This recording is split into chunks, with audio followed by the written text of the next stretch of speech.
Good afternoon. Today is Tuesday, March 25th of 2025. I hope everybody's having a good day. Today marks the 60th anniversary of an important event in history, or at least one of several events that followed right after each other. The Selma to Montgomery March of 1965. It was on this day that Dr. Martin Luther King Jr. led thousands of nonviolent demonstrators to the steps of the Capitol in Montgomery, Alabama, after a 5-day, 54-mile march from Selma, Alabama, where local African Americans, the Student Nonviolent Coordinating Committee, and the Southern Christian Leadership Conference had been campaigning for voting rights.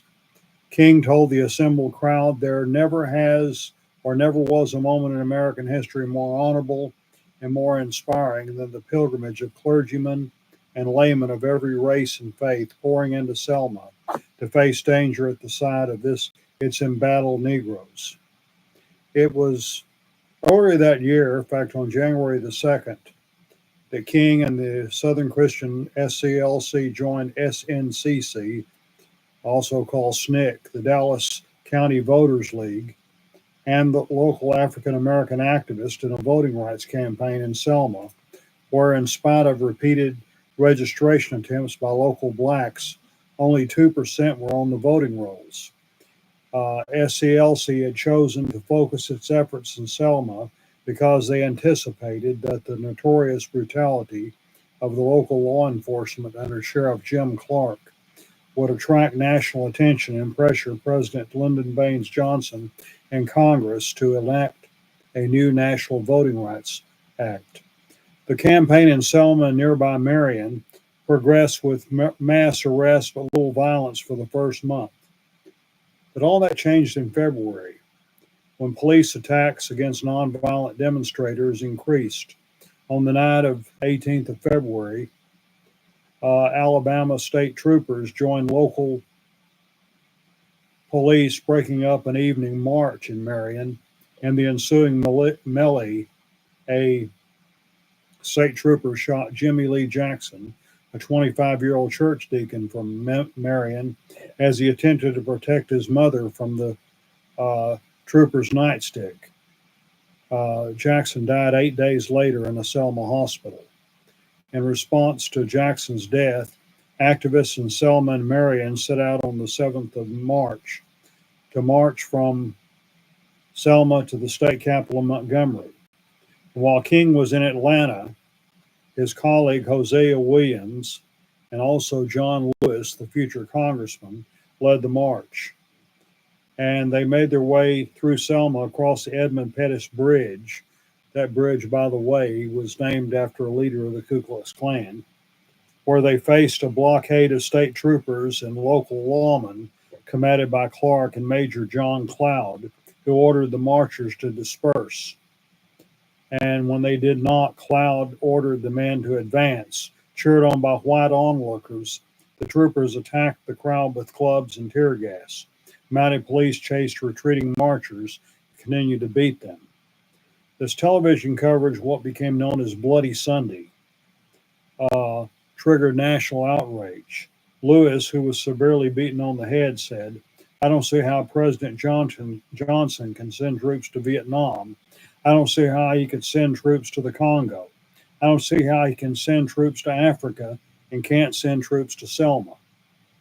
That evening, King began a blitz of telegrams and public statements calling on religious leaders from all over the nation to join us on Tuesday in our peaceful, nonviolent march. And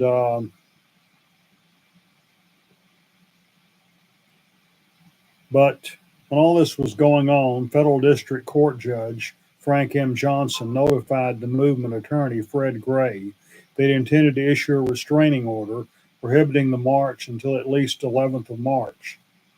And President Johnson pressured King to call off the march until a federal court order could provide protection to the marchers. So Dr. King faced a dilemma. What was he going to do? A lot of his actions, just like a lot of actions of many people, including myself, can be seen as symbolic. So let me tell you what happened. Um, he consulted a number of people, and King proceeded to the Edmund Pettus Bridge on the afternoon of 9th of March. It looked like he was going to disobey the order. He led more than 2,000 marchers, including hundreds of clergy who had answered his call on short notice. These include Protestant ministers, Roman Catholic priests, at least one Greek Orthodox bishop, and a very interesting man, Abraham Joshua Heschel, a Jewish rabbi and professor at the um, Jewish Theological Seminary in New York City. Rabbi Heschel later said that when I marched with Martin Luther King in Selma, Alabama, I felt like my legs were praying. Well, but this march began, um, but then he stopped and asked them to kneel and pray. After prayers, they rose and turned the march back to Selma, avoiding another confrontation with state troopers and skirting the issue of whether to obey Judge Johnson's order. Many marchers were critical of this, but the restraint gained support from President Johnson, who issued a public statement. Americans everywhere joined in deploring the brutality with which a number of Negro citizens of Alabama were treated when they sought to dramatize their deep and sincere interest in attaining the precious right to vote. And that evening, several local whites attacked James Reeb, a white Unitarian minister who'd come from Massachusetts to join the protest. His death 2 days later contributed to the rising national concern over the situation in Alabama. Johnson personally telephoned his condolences to Reeb's widow and met with Alabama Governor George Wallace. Then on the 15th of March, Johnson addressed Congress, identifying himself with the demonstrators. Their cause must be our cause too, because it is not just Negroes. It really is all of us who must overcome the crippling legacy of bigotry and injustice. And we shall overcome. And but the march finally left Selma on the 21st of March, protected by hundreds of federalized Alabama National Guardsmen and the Federal Bureau of Investigation agents. The demonstrators covered between 7 to 17 miles a day, camping at night in supporters' yards. They were entertained by celebrities such as Harry Belafonte and Lena Horne. And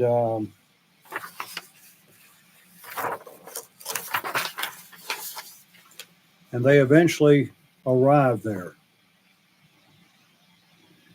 on March the 25th. And Dr. King gave that speech. He proclaimed, "The end we seek is a society at peace with itself, a society that can live with its conscience. And that will be a day not of the white man nor of the black man. That will be a day of man as man." That night, while ferrying Selma demonstrators back home to Montgomery, Alabama, Viola Luso, a housewife from Michigan, became the only white woman murdered in the civil rights movement. I'll say more about her in a few minutes. It was on August 6th, in the presence of Dr. King and other civil rights leaders, that President Johnson signed the Voting Rights Act of 1965. Recalling the outrage of Selma, Johnson called the right to vote the most powerful instrument ever devised by man for breaking down injustice destroying the terrible walls which imprison men because they are different from other men. But Viola Luso grew up in Chattanooga, Tennessee. And as a child, she was acutely aware that her dirt poor family, even though they didn't have a lot, they had more privileges than local black families. Uh, and the realization would come to fruition in the early 60s when she was living a relatively comfortable life with her husband, Teamsters official Anthony James Lauso, and their 5 children. She was 39 years old at the time, mother of 5 children. She heard Dr. King on TV say, "Come to Selma." She couldn't stay away. She's not the best known of the civil rights activists, but she was everything you'd want in a mom and a hero to be, said one of her daughters, Mary, who was a 10th grader when she was killed. Penny, her eldest daughter, said her mother was not a martyr, but a wonderful human being who loved every living creature. Another daughter, Sally Liuso, is a friend on Facebook. I've never had the pleasure of meeting Sally in person. Hope I will someday. But she seems like an outstanding individual, and I know her mother would be proud. Um, every Sunday at Bethel AME Church in Corsicana, we have a Black History moment in which most of the time is devoted to some African American who made a difference. But a few weeks back, my wife Deborah, for the first time, devoted it to a white woman, of course, none other than Viola Luso. And it's Viola's friendship with Sarah Evans, a black woman, that led her to join the NAACP. She asked Sarah to look after her kids if anything happened to her. Faith played a role in Viola's life, though she didn't grow up in church. When she married Jim Luso, she became a Roman Catholic.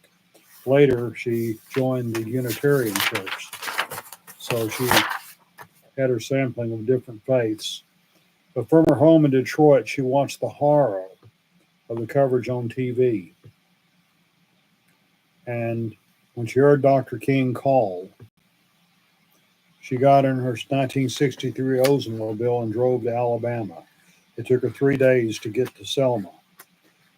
She went straight to the SCLC conference as a volunteer, and she joined 3,000 marchers going across the Edmund Pettus Bridge. And it was on March 25th she joined the march. And here's a picture, a famous picture of her walking. She has her shoes in her hand. Today, there is a statue of her in a park named after her in Detroit. And this shows her, this statue, in which her feet are bare and her shoes are in her hand. She hated shoes. And a number of pictures of her are found in my Facebook group of friends who like St. Margaret the Barefooted, and a very interesting lady from medieval Italy. And by the way, Sally is a member of our group. Interesting, our discussion of barefoot spirituality and different women who have exhibited that. Viola was one of the best. And by the way, Tara Ox plays the part of Viola Luso in the movie Selma. And after the march was over, she met with a civil rights worker named Leroy Moton, who had been using her car as an airport shuttle. After dropping off 5 passengers at the airport, she said she'd drive Leroy back to Montgomery. And driving down local highways, she began to sing, "And long before I'll be a slave, I'll be buried in my grave and go home to my Lord and be free." Another car on that road carried 4 members of the Ku Klux Klan. and one of them was an FBI informant. They spotted Viola and Leroy at a traffic light and then followed them for more than 20 miles. She broke into song again, singing We Shall Overcome at the top of her lungs.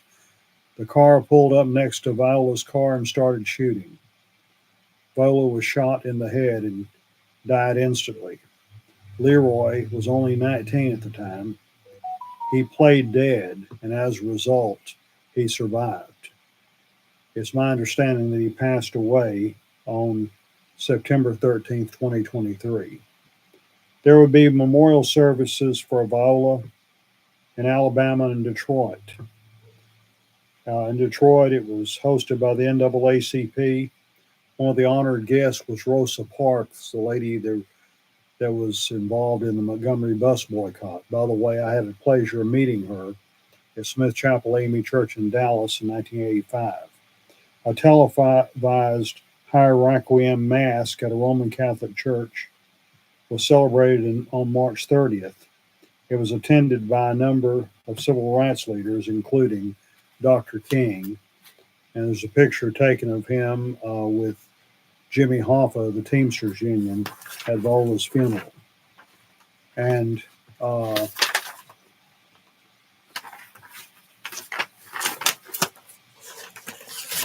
according to her daughter Mary, she actually believed that when Christ said that the suffering and needy are our people, Mom saw all other human beings as her people. It's everybody's fight. And we live in a time